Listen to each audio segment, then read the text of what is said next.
part of an expansion to 300 plus cities and hosting 500 plus shows worldwide, Sofar Sounds still finds time to throw secret shows in unique and unexpected venues throughout the city. Here to tell us more are ambassadors of Sofar Sounds St. Louis, Hunersen and Charlotte Gordon. Welcome, Will and Charlotte. Thank you. Okay, so you guys have been around St. Louis for how long now? About a year and a half. I've lived in St. Louis for a year and a half, but we both went to school here as well. So it's been more about 5 years, I think. But Sofar's been around. But Sofar has been around for 5 years in Yes, St. Sofar Louis. was founded in London in 2010. Okay. And we've been a Sofar city since around a year and a half ago. Yeah. Okay, so how did you guys get involved? I got involved because I went to the first show before we were actually an official Sofar city, and at the end of the show, there's opportunity to sign up for kind of a newsletter and offer your place up for a future gig. Yeah. And I immediately wanted to host one. And now you're volunteering your time and you're very involved. Yes. Very involved. Yes, we're both Okay, pretty Will, what about involved. you? How'd you get involved? Well, for me, I stumbled upon them online. I saw a video of a previous show that had happened.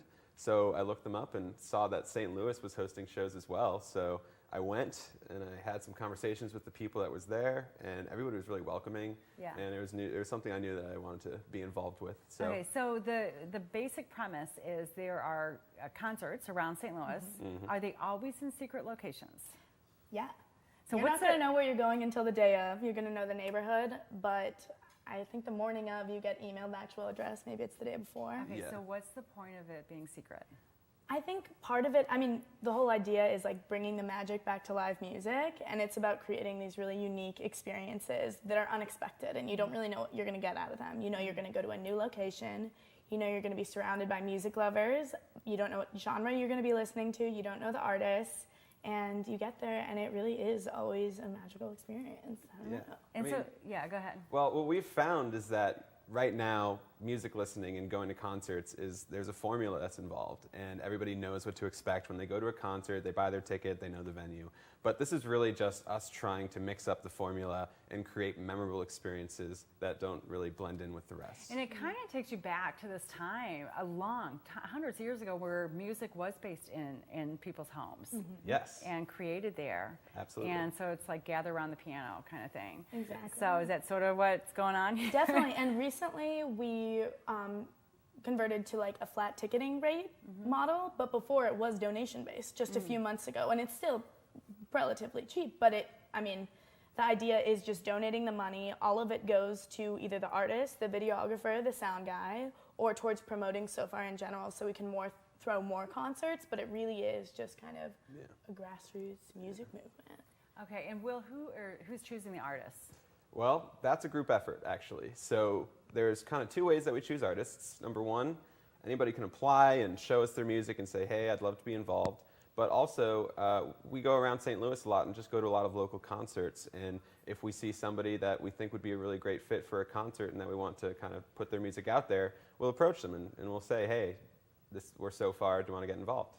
Okay, and people can volunteer their homes as well. Okay, so how does that work?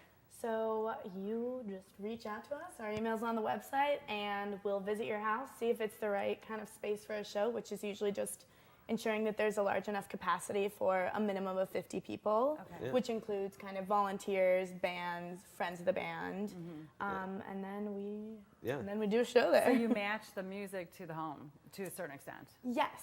Yeah, I mean, essentially, whenever we think about a lineup, we think about, where the show's going to be.